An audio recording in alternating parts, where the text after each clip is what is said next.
दोस्तों, आज फिर एक बार हमारे साथ हैं ग्लोबल गांधी के वैश्विक संयोजक और राजनीतिक टिप्पणीकार श्री विशाल शिवहरे। स्वागत है आपका विशाल जी, नई नमस्कार। नई परख के मंच पर एक बार फिर। हम लोगों ने साथ मिलकर जो पिछला वीडियो बनाया था, वो वीडियो तो आपका बहुत सुपरहिट हुआ। नई परख के दर्शकों ने बहुत बड़े पैमाने पर उसको देखा। लाखों, मतलब मैं मुहावरे में नहीं कह रहा हूँ, वास्तव में संख्या की दृष्टि से लाखों लोगों ने उस वीडियो को देखा, क्योंकि उसके अंदर आपने एक बहुत दिलचस्प किस्म की एक परिभाषा दी थी जेन जी की। जेन जी क्या है? जिन्होंने अभी जंतर मंतर पर एक बहुत बड़ी राजनीतिक लड़ाई जीती, उसको दोहराने से कोई फायदा नहीं, तो खबर के तौर पर पुरानी हो गई है, लेकिन उसका राजनीतिक महत्व अभी भी है। तो अब उसका भारतीय राजनीति पे क्या असर पड़ेगा, मौजूदा सत्ता प्रतिष्ठान पे क्या असर पड़ेगा, मैं तो उम्मीद करूंगा कि आप इसके ऊपर जरूर विचार करें। लेकिन एक और सवाल मेरे दिमाग में है, और हो सकता है दोनों सवाल कहीं जुड़ जुड़ जाएं। एक और सवाल मेरे दिमाग में है कि अमेरिका में इस वक्त डोनाल्ड ट्रंप अपने राजनीतिक जीवन का एक तरह से आखिरी मोर्चे का सामना कर रहे हैं। नवंबर में उनको मध्यावधि चुनाव से गुजरना है, और इसके लिए उनकी ज्यादातर पेशबंदी ऐसा समझा जाता है कि शायद उसी के लिए हुई हैं। उन्होंने ईरान के ऊपर जो हमलों का सिलसिला जारी कर रखा है, उसके पीछे भी यही है। वो दिखाना चाहते हैं कि वो युद्ध जीत गए, उनको कोई हरा नहीं सकता, उनके नेतृत्व में अमेरिका सिरमौर बना हुआ है, वगैरह वगैरह वगैरह। लेकिन जो रेटिंग है, रेटिंग एजेंसियां बता रही हैं कि डोनाल्ड ट्रंप की हालत अच्छी नहीं है, डोनाल्ड ट्रंप की हालत खस्ता है। वो ये चुनाव हार सकते हैं, और अगर वो ये चुनाव हार गए तो फिर वो एक लेम डक राष्ट्रपति बन जाएंगे, एक ऐसा राष्ट्रपति जिसका कोई महत्व नहीं रह जाएगा। अगर लेम डक राष्ट्रपति बन जाएंगे तो उनको उन पर महाभियोग भी चल सकता है, उन पर इम्पीचमेंट भी हो सकता है। जिस पुराने मुकदमे में वो फंसे हुए हैं, वो मुकदमा फिर से उखड़ सकता है, और उनके लिए बहुत समस्याएं पैदा हो सकती हैं। विशाल जी। जी, धन्यवाद धन्यवाद अभय जी। और बहुत बहुत शुक्रिया आपको और आपके दर्शकों को वीडियो देखने के लिए। मैंने तो उसमें सच ही बोला था। मैं आपको डोनाल्ड ट्रंप साहब का मिड टर्म और उसके बारे में कुछ बताता हूँ। अभय जी, डोनाल्ड ट्रंप साहब अभी जो मिड टर्म आने वाला है 3 नवंबर को, उसकी तैयारी वो सत्ता में आने के बाद से ही कर रहे थे या उससे पहले से कर रहे थे वो। उन्होंने मेक अमेरिका ग्रेट अगेन एक नारा दिया, उसको मागा बोलते हैं। और उस मागा के जरिए उन्होंने अपना एक ऑडियंस बनाया जो कि उनकी हर बात को सच मानता था। अब सवाल डोनाल्ड ट्रंप साहब की 3 जो बड़ी-बड़ी रेटिंग एजेंसी है अमेरिका की, सीएनएन, फॉक्स न्यूज़, एबीसी, तीनों ने 40 टू 35% डाउन बताया है डोनाल्ड साहब की अप्रूवल रेटिंग, जो बहुत बड़ी बात है। अगर ये मिड टर्म रेटिंग के हिसाब से हुआ तो वाकई में डोनाल्ड ट्रंप साहब को संकट का सामना करना पड़ेगा, और उनको जो सबसे बड़ा डर है डोनाल्ड ट्रंप साहब को, वो सत्ता से हटने का नहीं है। डोनाल्ड ट्रंप साहब को 2 डर है। एक तो डर ये है कि उनके सारे झूठ सामने आ जाएंगे, उनके सारे वॉर क्राइम सामने आ जाएंगे, और उनके संग वही होगा जो उनके मित्र नेतन्याहू के संग वॉर क्राइम में हो रहा है। और इस सब को लेके वो डरे हुए हैं कि मैं कैसे सरवाइव करूंगा इस सब सच को। तो अभय जी, ये जो डोनाल्ड ट्रंप साहब ये लड़ाई लड़ रहे हैं अमेरिका में, वो लड़ाई अब जो वो रोज आके बोल रहे हैं कि हम ईरान से लड़ाई जीत रहे हैं, वॉर जीत रहे हैं, वो इसलिए नहीं बोल रहे हैं कि वो जीत रहे हैं। वो इसलिए बोल रहे हैं कि उनकी जो मागा ऑडियंस है वो सोती रहे, उनको सच का पता नहीं चले।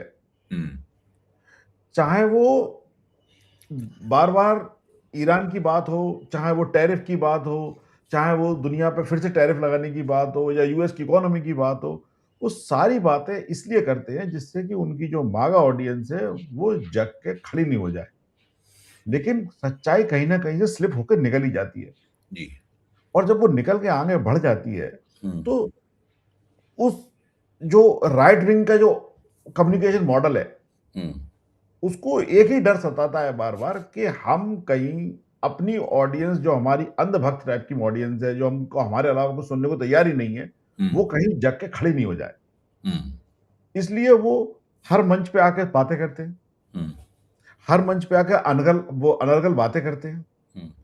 झूठ तो था ही पहले से ही, लेकिन उन सबको बार बार रिपीट करते हैं, जिससे कि वो उनकी ऑडियंस कोई दूसरी बात को सुन के और अपने दिमाग में एनालिसिस नहीं करने लगे।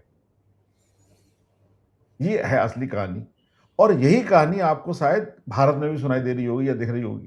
जी, जी, जी, बिल्कुल। आप जो कह रहे हैं उसका बिल्कुल जिसे कहते हैं कि जैसे कि दो पाले के इधर उधर दो हमशक्ल लोग मौजूद हैं, उम, अकेला वो नहीं है भाई जी, उनकी रणनीतियाँ भी सेम है। वो ठीक कह क्योंकि रहे हैं उनकी आप। रणनीतियाँ जो हैं, वो राइट विंग पॉलिटिक्स की रणनीति है और वो एक ही जगह से चल रही हैं दोनों रणनीतियाँ। हुँ, वो सोशल मीडिया से चल रही हैं, वो हाँ, इज़राइल से चल रही हैं और उनको कंट्रोल करने वाले लोग भी एक ही हैं हुँ, और उनके इंटरेस्ट भी एक ही हैं।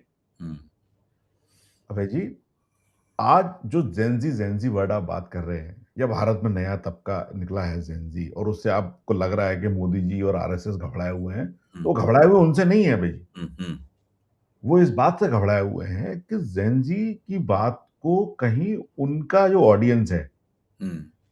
जिसको अपन कुछ भी नाम दे सकते हैं, अमेरिका में मागा नाम है, वहाँ पे कहीं और नाम है, यहाँ भक्त वो मंडली कह सकते हैं आप। भक्त मंडली कह सकते हैं।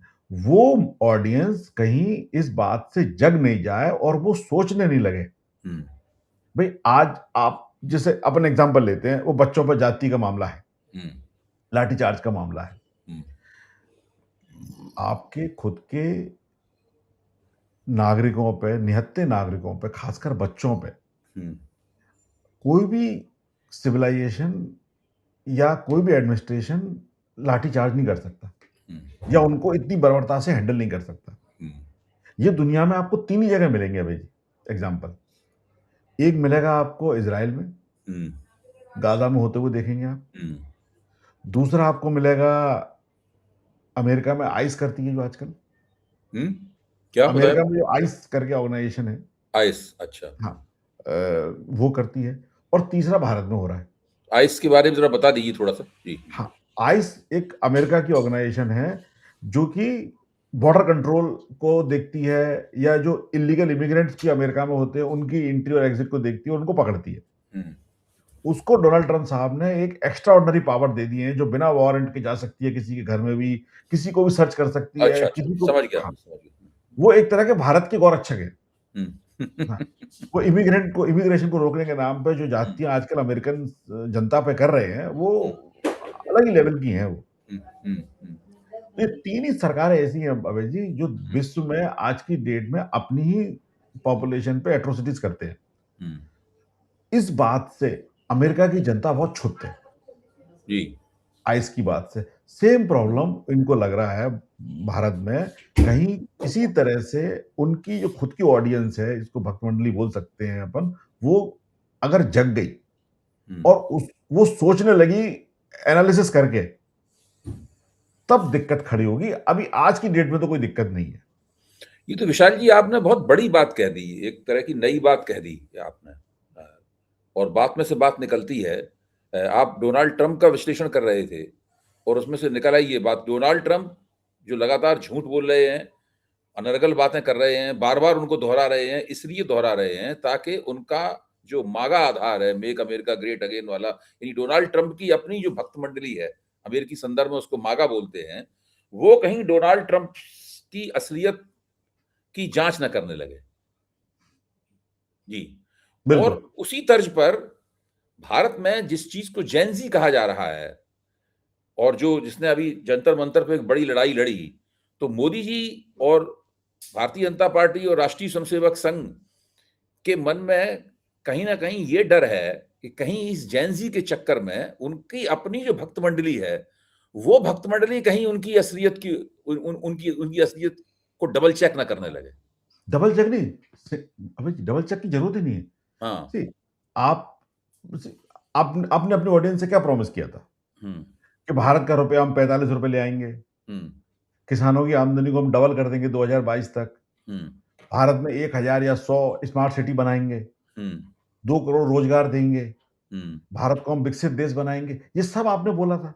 हुँ, जब जेन ज़ी के जो माँ-बाप हैं, हुँ, उन्होंने अपने वोट डाला था मोदी जी को 2014 से पहले जब सोचा होगा, हुँ, उन्होंने यही सब बातों में आके सोचा होगा कि यार हमारे बच्चों को जॉब मिल जाएगी इन 100 सिटीज़ में। हुँ, हम ₹45 में नोट हो जाएगा तो हम अपने बच्चों को बाहर अमेरिका आसानी से पढ़ने भेज देंगे। हुँ, हमको किसानों ने सोचा होगा हमारी इनकम डबल हो जाएगी। लोगों ने सोचा होगा जब किसानों की इनकम डबल हो जाएगी तो हमारी इनकम तो 8 गुनी बढ़ जाएगी। हुँ, ये सब बातें सोच के तो उन्होंने वोट दिया था भाई जी। हुँ, यही बातें माँगा की थी। हुँ, पेट्रोल के प्राइस कम हो जाएँगे, अंडे के प्राइस कम हो जाएँगे, इंटरेस्ट रेट कम हो जाएगा। ये सब बातें वो कर कर चुका था। अमेरिका में मैन्युफैक्चरिंग वापस आ जाएगी, अमेरिका में हर कुछ सस्ता हो जाएगा। अब उल्टा हो रहा है इसका। हुँ, ना सस्ता हो रहा है कुछ भी, इंटरेस्ट रेट कम नहीं हो रहे, मकान बहुत महँगे हो गए, इन्फ्लेशन बहुत ज़्यादा हो गया, टैरिफ की वजह से बहुत महँगाई है अमेरिका में। हुँ, तो अब जब आदमी कोई आपसे अभी आके बोल दे कि अभय जी, मेरे जान-पहचान के थे अभय जी, वो बैंक में काम करते थे। हुँ, मैंने उनको बातचीत हुई हमारी, तो वो भी हम भी सब भक्त थे। मैंने उनको समझाया कि सर इतनी ज़रूरत नहीं है, माने नहीं वो सर। वो रिटायरमेंट के आस-पास थे सर। सर उनकी पेंशन चली गई, हुँ, क्योंकि बैंक जो थी वो मर्ज कर गई। हुँ, उनकी बच्ची जो थी, वो सिविल सर्विस की तैयारी कर रही थी, किसी एक एग्ज़ाम की वगैरह-वगैरह।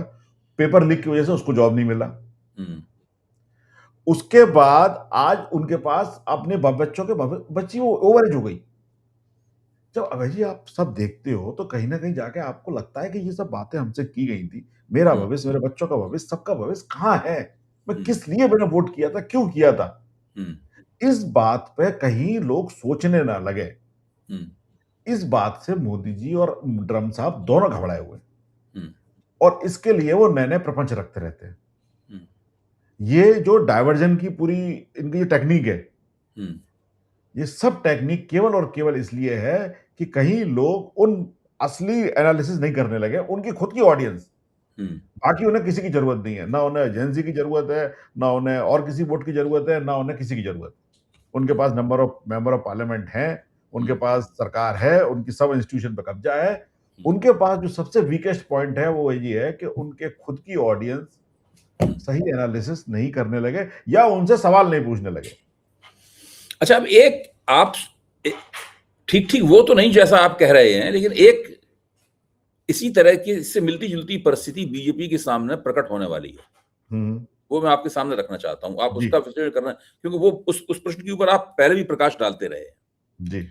वो स्थिति ये है कि भारतीय जनता पार्टी के का जो जनाधार है, हुँ, हुँ। उस जनाधार का एक बड़ा हिस्सा ऊँची जातियों का है। हम सब जानते हैं ऊँची जाति भारत खासतौर से उत्तर भारत, पश्चिमी भारत और मध्य भारत की ऊँची जातियाँ जो हैं, वो बीजेपी बिल्कुल, की जेब में पड़ी हुई हैं। बीजेपी चुनाव हार भी जाती है, तब भी उसके वोट तो ज़रूर मिलते हैं। बिल्कुल। वो हिस्सा एक आरक्षण विरोध की व्याधि से ग्रस्त है। ठीक है। हाँ, और जब उन्होंने देखा कि एक कॉकरोच जनता पार्टी खड़ी हो सकती है, इंस्टाग्राम के ज़रिए एक रिवॉल्यूशन हो सकती है, एक बड़ा आंदोलन खड़ा हो सकता है इंस्टाग्राम के ज़रिए, तो उनके बहुत से लोगों को लग रहा है कि वो भी इसी तरीके से आरक्षण के विरोध में एक इंस्टाग्राम रिवॉल्यूशन खड़ी कर सकते हैं। और उन्होंने भी इस तरह के मंच बना लिए हैं और सोशल मीडिया में और उनकी उनकी लाखों में उनकी संख्या होती भी जा रही, जुड़ते भी जा रहे हैं उनसे लोग जो है। तो इसमें बीजेपी में काफ़ी हड़कंप है, जो जो रामदास आठवले हैं, उनके सामाजिक न्याय मंत्री हैं, जो एक किसी ज़माने में दलित पैंथर नेता हुआ करते थे बॉम्बे के। अपने एक्टिविज़्म के ज़माने में मैं भी उनसे गया था, बम्बई में मिला था। रामदास आठवले को तो याद नहीं होगा, लेकिन मुझे अभी तक याद है कि उनसे उस वक़्त क्या-क्या बात हुई थी। तब वो काफ़ी युवा थे और मैं तो उम्र में काफ़ी कम था उस वक़्त। तो वो रामदेव आठवले ने इसके खिलाफ बड़े ट्वीट्स किए हैं। उन्होंने कहा ये सब बड़ा गड़बड़ हो रहा है, ये बड़ी गड़बड़ बात है, ये नहीं होना चाहिए, वो नहीं होना चाहिए। इस तरह की तमाम उन्होंने बातें कही हैं उन्होंने।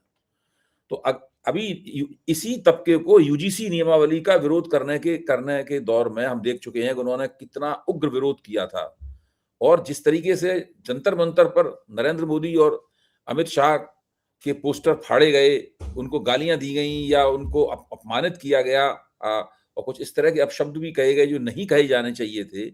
इसी तरह के अपशब्द इस ऊँची जातियों वाले हिस्से ने नरेंद्र मोदी और अमित शाह के लिए कहे थे। इन्होंने इतने आवेश में थे कि उन्होंने मंदिर में देव प्रतिमाओं के सामने खड़े हुए कसम खाई थी कि अब दोबारा बीजेपी को वोट नहीं देंगे। फिर धीरे-धीरे करके इनका आंदोलन दब गया। उस एक तरह से उसका सर जिस तरह पुलिस इनके पीछे पड़ी हुई है, जेन ज़ी के पीछे पड़ी हुई है, उनको तो बीजेपी के लोग थे, तो पुलिस ने उनको कुछ नहीं किया और उनको वो अब ये जो हो रहा है, अगर ये फिर से उभरता है, तो एक तरफ से तो बाएँ बाजू की राजनीति करने वाला ये जो तबका है जेन ज़ी का, उसका दबाव पड़ेगा और दूसरी तरफ ये बाहर है बीजेपी के। बीजेपी के भीतर जो है, दाएँ बाजू की राजनीति करने वाले तबके का भी दबाव बीजेपी के ऊपर पड़ेगा। तो ये एक ऐसी सनासी हो सकती है, इसमें बीजेपी की समझ में नहीं आएगा कि इस मसले से निपटें कैसे? अभय जी, मैं आपको इसको दूसरी तरह से बताता हूँ। जी। अमेरिका में अब अभय जी, एक तबका है उसको व्हाइट सुप्रीमेसिस्ट बोलते हैं। हाँ। आपको इससे जल्दी समझ में आ जाएगा, आपकी ऑडियंस को भी इससे जल्दी समझ में आ जाएगा। हुँ, वो तबके का मानना ये है कि अमेरिका के रिसोर्सेज पे व्हाइट लोगों का सबसे पहला अधिकार है। हम्म, उसको अपने आप को वो व्हाइट सुपरमेस्ट बोलते हैं और वही जो व्हाइट सुपरमेस्ट लोग हैं, वही मागा का सबसे ज्यादा कोर वो है ऑडियंस या कोर उनका जो मेंबर है। हम्म, तो व्हाइट सुपरमेस्ट क्या सोचता है? हम्म, व्हाइट सुपरमेस्ट ये सोचता है कि अमेरिका पे हम्म, मेरा पहला और मेरे व्हाइट होने का पहला अधिकार है। हम्म, मेरे को जॉब सबसे पहले मिलना चाहिए, मेरे को जो पैसा आ रहा है उसका 90% मिलना चाहिए। ये अमेरिका मेरी वजह से चल रहा था, ये अमेरिका मेरी वजह से चल रहा है और हम्म, मैं ही अमेरिका हूं। हम्म, जब ये व्हाइट सुपरमेस्ट अपने ही मंत्रमुग्ध रहते हैं, हम्म, ये जब जाते हैं ग्राउंड पे, तो हम्म, वहां पे बहुत बड़ा तबका उनको दिखता है ब्लैक्स का, हम्म, इमिग्रेंट्स का, हम्म, जिन्होंने आके इस देश को बनाया। जब उनको वो तबका दिखता है तो वो उनके कंट्रीब्यूशन को अंडर एस्टिमेट करते हैं या अंडरमाइन करते हैं। हम्म, ब्लैक्स लोगों ने अमेरिका में बहुत कंट्रीब्यूशन किया है जो अमेरिका आज है।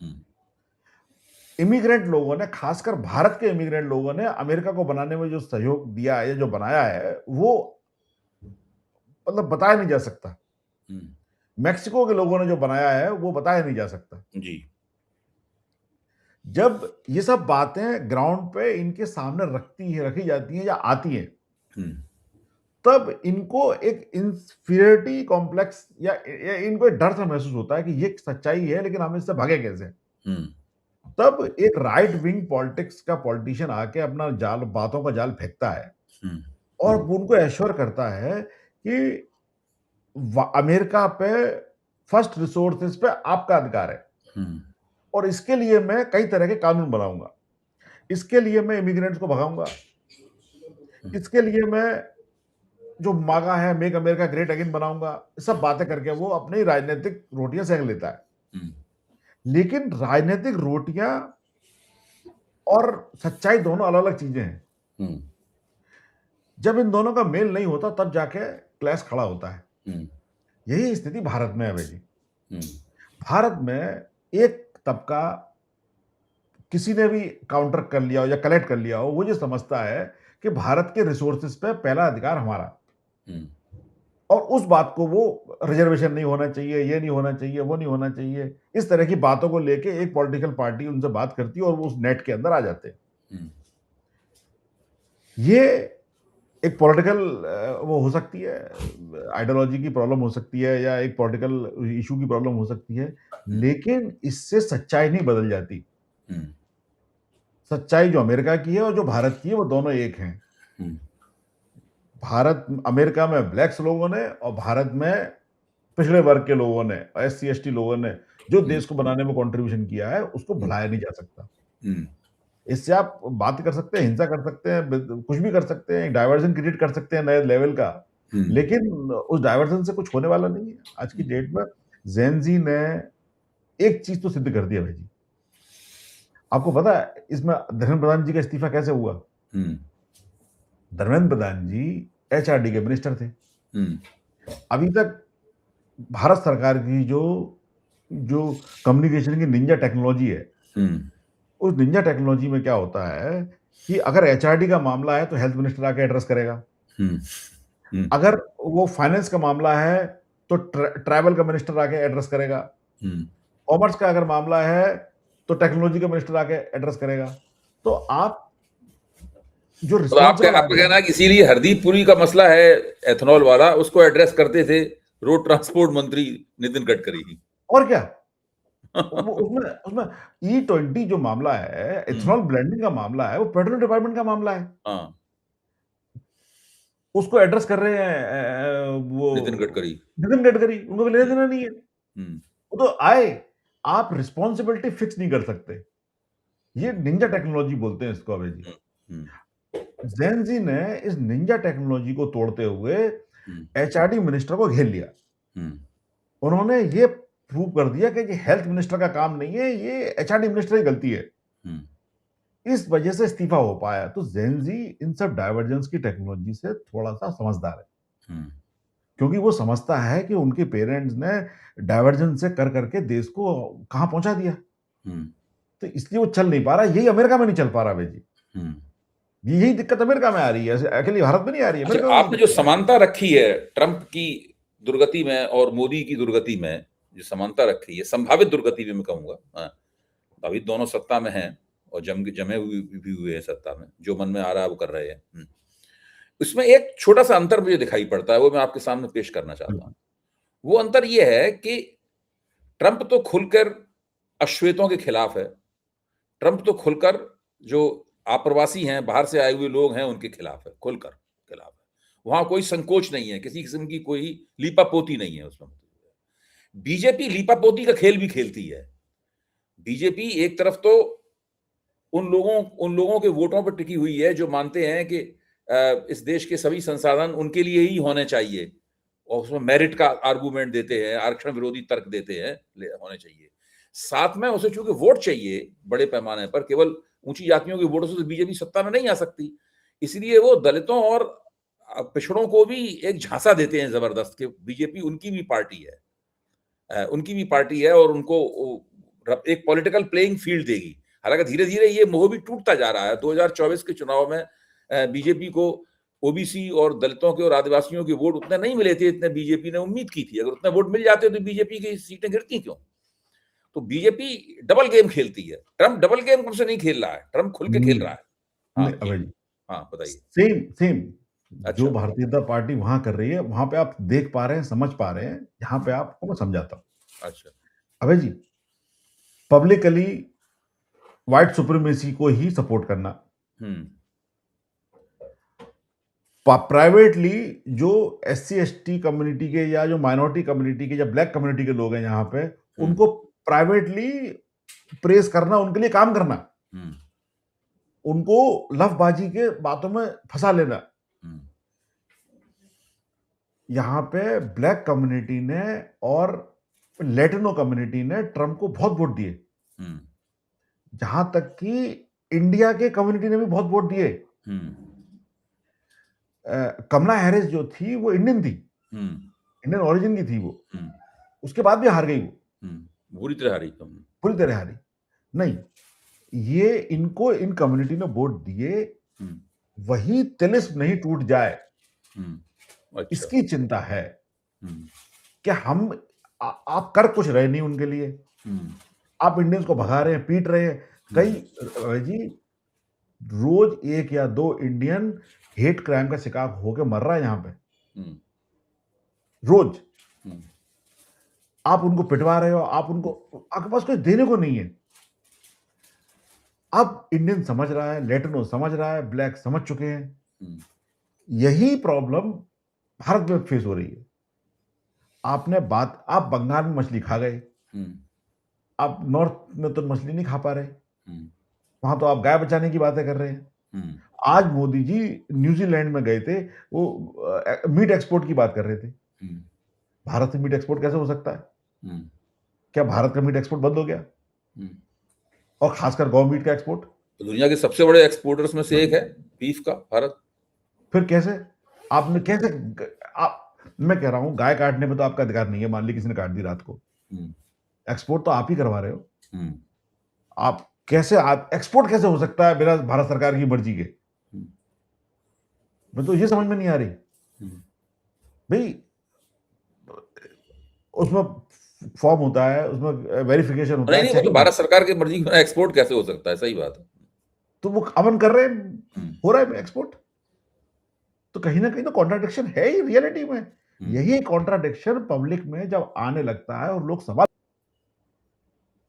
क्या हुआ?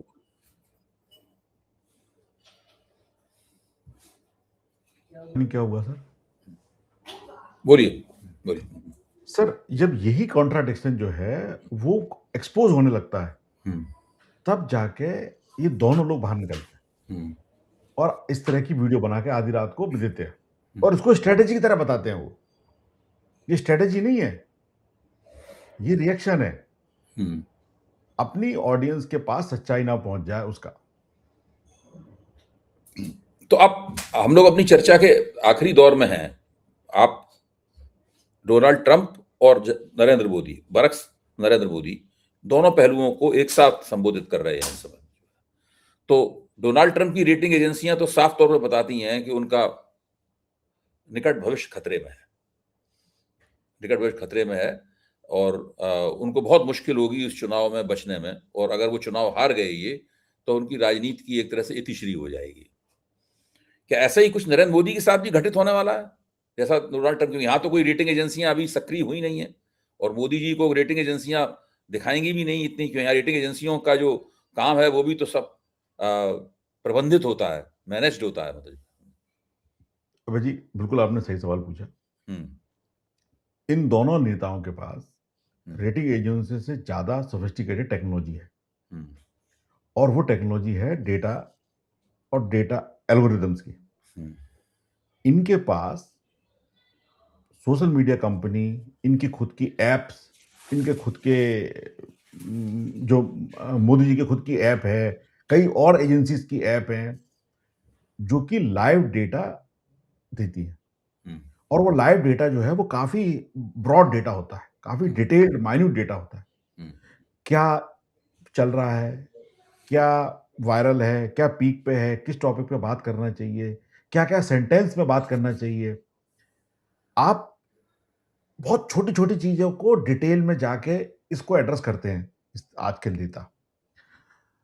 मैं आपको एग्ज़ाम्पल देता हूँ। आपने एक बहुत पुरानी किस्सा है, शायद आपको ध्यान हो, कोविड के टाइम में सुशांत सिंह राजपूत की आत्महत्या वाला मामला। जी। वो किस्सा, उसका हत्या, आत्महत्या से कोई लेना-देना नहीं है। हम्म, वो केवल और केवल इसलिए प्रचारित किया गया हम्म, कि उस वक़्त जनता बहुत ज़्यादा संकट से गुज़र रही थी। हम्म, सरकार ने और कई तरह के कार्यकर्ताओं ने इस तरह का डिसाइड किया कि हम ये इस मर्डर केस को लेके डायवर्जन क्रिएट कर सकते हैं, हम्म। और आज प्रेजेंट के मुद्दे से हटके अपन एक अलग मुद्दे पे और डिस्कशन ले जाके खड़ा कर सकते हैं। तो वो उस वक्त का कौन सा ऐसा मुद्दा था जो सरकार छुपाना चाहती थी और बता दी ताकि लोगों को याद आ जाए? कोविड के टाइम में लोगों को परेशानी, इकोनॉमिक परेशानी, अच्छा, लोगों को ठीक, मारपीट ठीक, करना, ठीक। लोगों को टीके नहीं मिलना, लोगों को दवाइयाँ नहीं मिलना, लोगों के वो परिजन मर रहे थे। इसलिए इसलिए इस कहानी को बहुत उछालना जरूरी था। बिल्कुल। हाँ। आज की डेट में जो मोदी जी ने बोला है हम्म, कि गाली वाली बात बोली है, हम्म, ये गाली वाली बात नहीं है। हम्म, ना इससे वो गाली से आप अब वो इस बिल्कुल भी छते हुए उनके, हम्म, उनको कुछ प्रॉब्लम नहीं थी गाली से। हम्म, वो क्या करना चाहते हैं इस गाली से, वो 3, 4, 5 काम करना चाहते हैं। हम्म, सबसे पहले तो वो अपनी ऑडियंस के पास ये लेके जाना चाहते हैं कि आप अभी सच मत सुनिए, हमारी बात सुनिए। हम्म, आप ये मत सोचिए और आप ये मत सोचिए कि आपके बच्चों के पास जॉब्स नहीं है। हम्म, आप ये मत सोचिए कि आपके बच्चों के पेपर लीक हो चुके हैं। हम्म, उनके पास अब कोई भविष्य नहीं है, ये मत सोचिए आप। हम्म, आप इसकी चिंता भी रहने दीजिए। अभी आप इसकी चिंता करिए कि मैं और मेरी माताजी को कुछ बच्चों ने गाली बक दी। हम्म, ये डायवर्जन का तरीका है। हम्म, ज़ेन ज़ी बहुत होशियार है।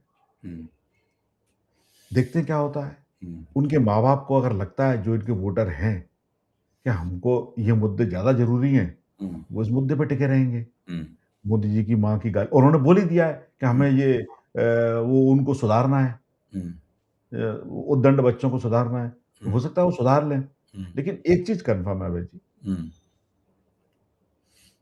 भारत में इन बच्चों का कोई भविष्य नहीं।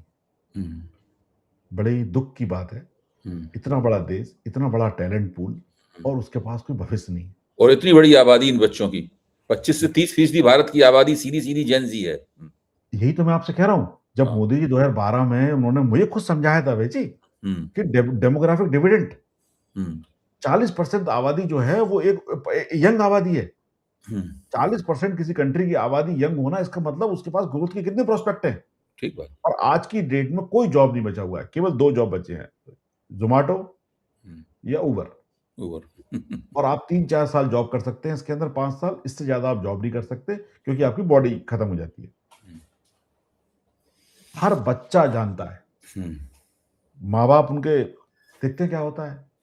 मोदी जी की स्कीम चालू सक्सेस होती है कि लोगों की, जनता की आवाज़। बहुत बहुत धन्यवाद विशाल जी, बहुत सुंदर विश्लेषण किया पिछली वीडियो की तरह। इस बार आप ग्लोबल परिप्रेक्ष्य भी लाए। मोदी जी के परम मित्र डोनाल्ड ट्रंप की जो इस वक्त राजनीति वहां चल रही है, और जिस तरह से राजनीति में कर रहे हैं, उसमें मोदी जी की राजनीति की समानताएं आपने रेखांकित की। इससे काफी लोगों को एक परिप्रेक्ष्य प्राप्त होगा और उनकी समझ में आएगा कि दरअसल ये राजनीति का खेल खेला कैसे जा रहा है, इसमें किस चीज का दरअसल महत्व क्या है, हम क्या समझते हैं और दरअसल महत्व होता क्या है। दोस्तों, अगर विशाल जी की चर्चा, विशाल जी के तर्क, उनकी जो अंतर्दृष्टियां हैं, वो अगर आपको पसंद आई हैं, तो आप अपने टिप्पणियों में उनका ज़िक्र कीजिए, और अगर आप उनके उनके उन उनमें उनकी कोई आलोचना करना चाहते हैं, तो भी आपका स्वागत है।